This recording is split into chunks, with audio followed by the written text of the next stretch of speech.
കോടിക്കണക്കിന് മലയാളികളുടെ ഹൃദയവികാരമായി മാറുകയാണ് നമ്മുടെ പുതിയ മുഖ്യമന്ത്രി വി ഡി സതീശൻ എന്ന കാര്യത്തിൽ തർക്കമില്ല.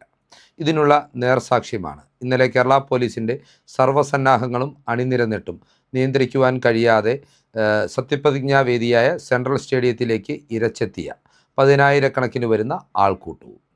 കേരളത്തിൻ്റെ രക്ഷകനായിട്ടാണ്. ഒരു പതിറ്റാണ്ട് കാലത്തെ പിണറായി വിജയൻ ഭരണകൂടത്തിൻ്റെ കെടുതികളിൽ നിന്ന് ഈ സംസ്ഥാനത്തെ മോചിപ്പിക്കുവാൻ പോകുന്ന രക്ഷകനായിട്ടാണ് ജനങ്ങൾ നമ്മുടെ പുതിയ മുഖ്യമന്ത്രി വി ഡി സതീശനെ നോക്കിക്കാണുന്നത്. എന്നാൽ സത്യപ്രതിജ്ഞ ചെയ്ത് അധികാരമേറ്റെടുത്ത് മണിക്കൂറുകൾക്കകം തന്നെ വി ഡി സതീശനെതിരെ പരസ്യ പോർവിളിയുമായി യുവ കോൺഗ്രസ് നേതാക്കൾ രംഗത്തെത്തുന്നതും ഈ ഘട്ടത്തിൽ നാം ശ്രദ്ധിക്കേണ്ടതാണ്. പ്രധാനമായും രണ്ട് നേതാക്കളാണ് വി ഡി സതീശനെതിരെയുള്ള പരസ്യ പ്രതികരണങ്ങളുമായി രംഗത്തെത്തിയിരിക്കുന്നത്. രണ്ടുപേരും സ്ട്രെയിറ്റായി കാര്യങ്ങൾ പറഞ്ഞിട്ടില്ല എങ്കിലും അവർ പറഞ്ഞിട്ടുള്ള വാക്കുകൾക്കിടയിലൂടെ വായിച്ചാൽ അവർ ലക്ഷ്യമിടുന്നത് മുഖ്യമന്ത്രി വി ഡി സതീശനെ തന്നെയാണെന്ന് വ്യക്തവുമാണ്. ഇതിൽ ആദ്യത്തെ ആളെന്ന് പറയുന്നത് പുതുപ്പള്ളി MLA-യും കേരളത്തിലെ ശ്രദ്ധേയനായ യുവ കോൺഗ്രസ് നേതാവുമായിട്ടുള്ള അഡ്വക്കേറ്റ് ചാണ്ടി ഉമ്മനാണ്. തനിക്ക് മന്ത്രിസഭയിൽ ഇടം നേടുവാൻ കഴിയാതെ പോയതിൻ്റെ നീരസമാണ് വി ഡി സതീശനെതിരെ നീങ്ങുമെന്ന് പറയാതെ പറയുവാൻ ചാണ്ടിയെ പ്രേരിപ്പിച്ചത് എന്നും വ്യക്തമാണ്. ഇന്നലെ വൈകുന്നേരം സത്യപ്രതിജ്ഞാ ചടങ്ങുകൾക്ക് ശേഷം അഡ്വക്കേറ്റ് ചാണ്ടി ഉമ്മൻ തൻ്റെ മാതാവായ മറിയാമ്മ ഉമ്മനെയും ചേർത്ത് മുതിർന്ന കോൺഗ്രസ് നേതാവായ AK ആൻ്റണിയുടെ വസതിയിലെത്തിയിരുന്നു. മന്ത്രിസഭാ രൂപീകരണവുമായി ബന്ധപ്പെട്ട് ചർച്ചകൾ നടക്കുന്ന വേളയിലും ചാണ്ടി AK ആൻ്റണിയുടെ വസതിയിലേക്ക് എത്തിയിരുന്നു.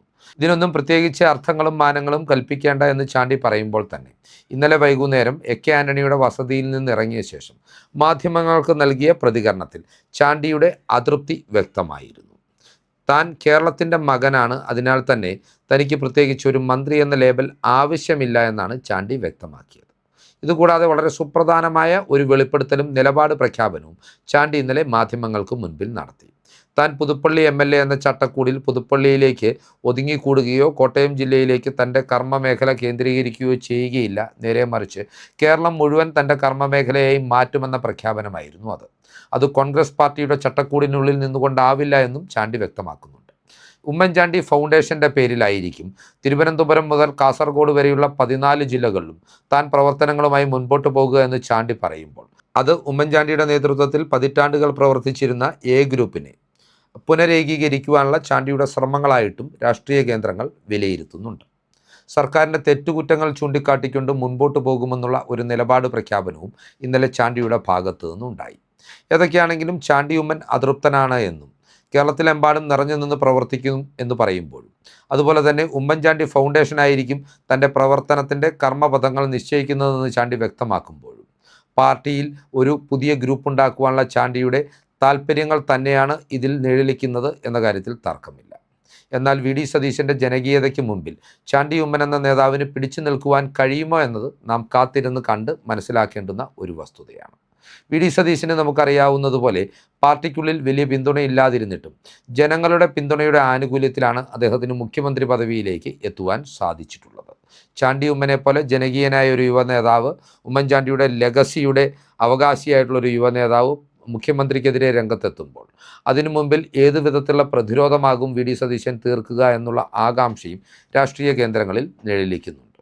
ചാണ്ടിയെപ്പോലെ തന്നെ കോൺഗ്രസ് നേതൃനിരയിൽ ശ്രദ്ധേയനായിട്ടുള്ള മറ്റൊരു യുവ നേതാവാണ് എറണാകുളം ജില്ലാ പഞ്ചായത്ത് അംഗം കൂടിയായിട്ടുള്ള ഡോക്ടർ ജിൻഡോ ജോൺ.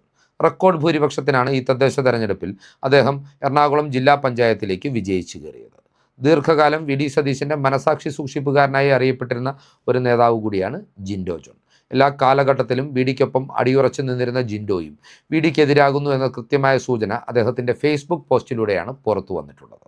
മലയാളികളെ സംബന്ധിച്ചിടത്തോളം കഴിഞ്ഞ 5 വർഷക്കാലങ്ങളിൽ പ്രത്യേകിച്ച് രാഹുൽ മാങ്കൂട്ടം പാർട്ടിയുടെ നേതൃനിരയിൽ നിന്നും മാറി നിന്ന കാലം മുതൽ കോൺഗ്രസിന് വേണ്ടി ചാനൽ ചർച്ചകളിൽ ഏറ്റവും വലിയ പ്രതിരോധം തീർത്ത വക്താവായിരുന്നു doctor Jinto John.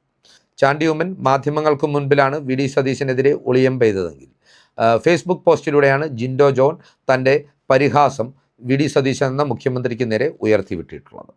V D Satheesan ഇന്നലെ സത്യപ്രതിജ്ഞ ചെയ്ത് അധികാരമേറ്റെടുത്തപ്പോൾ തൻ്റെ പേര് പറഞ്ഞത് വടശ്ശേരി ദാമോദര മേനോൻ സതീശൻ ആയ ഞാൻ എന്നാണ്. ഇത്തരത്തിൽ മേനോൻ എന്ന ജാതിവാല് വി ഡി സതീശൻ സത്യപ്രതിജ്ഞയിൽ ആവർത്തിച്ചതിനെ പരിഹസിച്ചുകൊണ്ടാണ് ജിൻഡോ ജോൺ ഒരു ഫേസ്ബുക്ക് പോസ്റ്റ് പങ്കുവച്ചിട്ടുള്ളത്. ഏതാനും മണിക്കൂറുകൾക്ക് മുമ്പ് മാത്രമാണ് ഈ ഫേസ്ബുക്ക് പോസ്റ്റ് അദ്ദേഹം പങ്കുവച്ചിട്ടുള്ളത്. അതിൽ അദ്ദേഹം കുറിച്ചിരിക്കുന്നത് ഇപ്രകാരമാണ്: Thekkumkattil John Roman Catholic Jinto എന്നല്ല, ജിൻഡോ ജോൺ, അത് മതി. അങ്ങനെ അറിയപ്പെട്ടാൽ മതി. അതല്ലേ അതിൻ്റെ ഒരു ബ്യൂട്ടി. പഞ്ചിത്തിരി കുറഞ്ഞാലും ജാതിവാലുകൾ ചുമക്കാതെ കോൺഗ്രസ് ആകുന്നതാണ് കുറെ കൂടി ഇൻക്ലൂസീവ്. എൻ്റെ രാഷ്ട്രീയം എൻ്റെ ബോധ്യങ്ങൾ കൂടിയാണ്, ഒരൽപ്പം ലെഫ്റ്റായൊരു കോൺഗ്രസ് ബോധ്യം എന്ന് പറഞ്ഞിട്ട് ജിൻഡോ ജോൺ തൻ്റെ ഫേസ്ബുക്ക് പോസ്റ്റ് അവസാനിപ്പിക്കുകയാണ്. മുഖ്യമന്ത്രി വി ഡി സതീശൻ വടശ്ശേരി ദാമോദര മേനോൻ സതീശൻ എന്ന് വിശേഷിപ്പിച്ചതിനെയാണ് ജിൻഡോ ഇവിടെ പരിഹസിച്ചിരിക്കുന്നത്. തൻ്റെ ജാതിയുടെ പേര് മുഖ്യമന്ത്രി തൻ്റെ പേരിനൊപ്പം ചേർത്ത് വെച്ച് പറഞ്ഞതിനെ ജിൻഡോ ജോൺ പരിഹസിക്കുമ്പോൾ അതിന് വലിയ മാനങ്ങളുണ്ട്. ഒരു സമുദായ സംഘടനയുടെയും തിണ്ണ നിരങ്ങിയിട്ടല്ല താൻ ഈ തെരഞ്ഞെടുപ്പിൽ വിജയിച്ചത് എന്ന ബോധ്യം വി ഡി സതീശന് കൃത്യമായിട്ടുണ്ട്. എന്നിട്ടും അദ്ദേഹം ഇത്തരത്തിൽ ജാതിവാൽ തൻ്റെ പേരിനോട് കൂട്ടിച്ചേർത്ത് വെച്ച് ആദ്യമായി സത്യപ്രതിജ്ഞാ വാചകം ചൊല്ലിയതിനെ ജിൻഡോ ജോൺ പരിഹസിക്കുമ്പോൾ വി ഡി സതീശൻ്റെ ഇരട്ടത്താപ്പ് നിലപാട് എന്ന നിലയിൽ ഇത് ഏറ്റെടുത്ത് പ്രചരിപ്പിക്കുവാൻ സൈബർ സഖാക്കളും തയ്യാറായി ഇരിക്കുകയാണ്. പാർട്ടിയുടെ ജനകീയനായ മുഖ്യമന്ത്രിയെ, കേരളത്തിൻ്റെ പ്രതീക്ഷകൾ ചുമലിലേറ്റുന്ന മുഖ്യമന്ത്രിയെ സത്യപ്രതിജ്ഞ ചെയ്ത് അധികാരമേറ്റെടുത്ത് മണിക്കൂറുകൾക്കകം തന്നെ ഇത്തരത്തിൽ ആക്രമിക്കുവാൻ കോൺഗ്രസിലെ യുവ നേതാക്കൾക്ക് പ്രചോദനം നൽകുന്ന ഘടകം എന്ത് എന്ന് ചോദിച്ചാൽ അത് പാർട്ടിക്കുള്ളിൽ വി ഡി സതീശന് വലിയ പിന്തുണയില്ല എന്ന തിരിച്ചറിവാണ്. എന്നാൽ ഈ നീക്കങ്ങൾ എത്രമാത്രം ഫലപ്രാപ്തിയിലെത്തും എന്ന കാര്യത്തിൽ എനിക്ക് ചില സംശയങ്ങളുണ്ട്.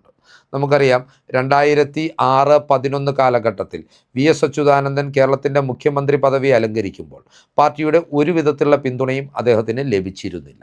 എന്നാൽ തൻ്റെ ജനകീയത കൈമുതലാക്കിയാണ് വി എസ് അച്യുതാനന്ദൻ കൃത്യമായ ബോധ്യങ്ങളോടെ മുന്നോട്ട് പോയതും ജനങ്ങളുടെ ഹൃദയത്തിൽ ഇടം പിടിച്ചതും.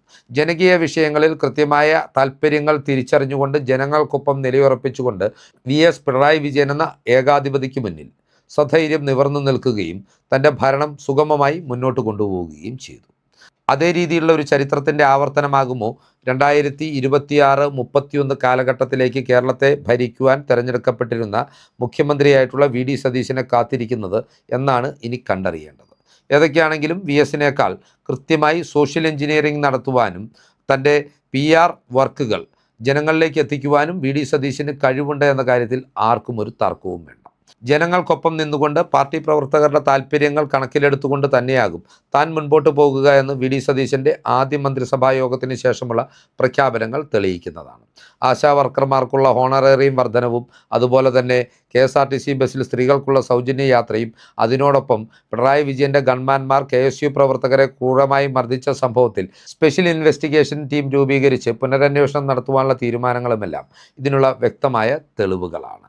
അത്തരത്തിൽ ജനഹിതം അറിഞ്ഞ് മുന്നോട്ട് പോകുവാൻ പോകുന്ന മുഖ്യമന്ത്രി വി ഡി സതീശനെ പ്രതിരോധിക്കുവാൻ എത്രമാത്രം ജനകീയതയുണ്ടെങ്കിലും എത്രമാത്രം വാക്ചാതുരിയുണ്ടെങ്കിലും ചാണ്ടി ഉമ്മനും ജിൻഡോ ജോണിനുമൊക്കെ സാധിക്കുമോ എന്ന് കണ്ടറിയേണ്ടതാണ്. വി ഡി സതീശനെ കാത്തിരിക്കുന്ന മറ്റൊരു വെല്ലുവിളി എന്ന് പറയുന്നത് ആരായിരിക്കും പുതിയ KPCC അധ്യക്ഷൻ എന്ന കാര്യമാണ്. KPCC അധ്യക്ഷ പദവിയിലേക്ക് ശക്തനായ ഒരു നേതാവ്, പ്രത്യേകിച്ച് ആൻറ്റി VD സെൻറ്റിമെൻറ്റ്സ് ഉള്ള ഒരു നേതാവ് കടന്നു വന്നാൽ അതും അദ്ദേഹത്തിന് ചെറിയ വിഘാതങ്ങൾ സൃഷ്ടിക്കും എന്ന കാര്യത്തിൽ തർക്കമില്ല. ചാണ്ടിയുമ്മനും ജിൻഡോ ജോണും പരസ്യപ്പോരുമായി രംഗത്തെത്തുമ്പോഴും അവസരം കാത്തിരിക്കുന്ന വലിയൊരു വിഭാഗം വി ഡി സതീശനെ വേട്ടയാടുവാൻ കോൺഗ്രസിനുള്ളിൽ ഇന്നും ശക്തമായി തന്നെ നിലകൊള്ളുന്നുണ്ട്. നമുക്കറിയാവുന്നതുപോലെ പാർലമെൻ്ററി പാർട്ടിയിൽ ബഹുഭൂരിപക്ഷം MLA-മാരുടെ പിന്തുണയുണ്ടായിട്ടും മുഖ്യമന്ത്രി പദവിയിൽ നിന്ന് KC വേണുഗോപാൽ മാറ്റി നിർത്തപ്പെടുവാനുണ്ടായ സാഹചര്യവും ഈ ഒരു പ്രചരണങ്ങളുടെ ഭാഗമായി KCക്കെതിരെ നടന്നിട്ടുള്ള സൈബർ വേട്ടയുമെല്ലാം അദ്ദേഹത്തിൻ്റെ അനുയായികൾ അത്ര എളുപ്പമൊന്നും മറന്നു പോകുകയുമില്ല. അതിനാൽ തന്നെ കൃത്യമായി ഭരണനിർവഹണം നടത്തി മുന്നോട്ട് പോകുമ്പോഴും പാർട്ടിക്കുള്ളിൽ നിന്ന് വരാവുന്ന ആയുധങ്ങളെയും ആക്രമണങ്ങളെയും പ്രതിരോധിക്കുവാൻ കൂടി വി ഡി സതീശൻ എന്ന മുഖ്യമന്ത്രി തയ്യാറെടുക്കേണ്ടിയിരിക്കുന്നു. ഈ രാഷ്ട്രീയ ചിന്തകൾ പ്രേക്ഷകർക്കായി പങ്കുവെച്ചുകൊണ്ട് ഈ വീഡിയോ ഇവിടെ അവസാനിപ്പിക്കുകയാണ്. കൂടുതൽ രാഷ്ട്രീയ വാർത്തകൾക്കും വിശകലനങ്ങൾക്കുമായി ഞങ്ങളുടെ ചാനൽ സബ്സ്ക്രൈബ് ചെയ്യുക. നന്ദി.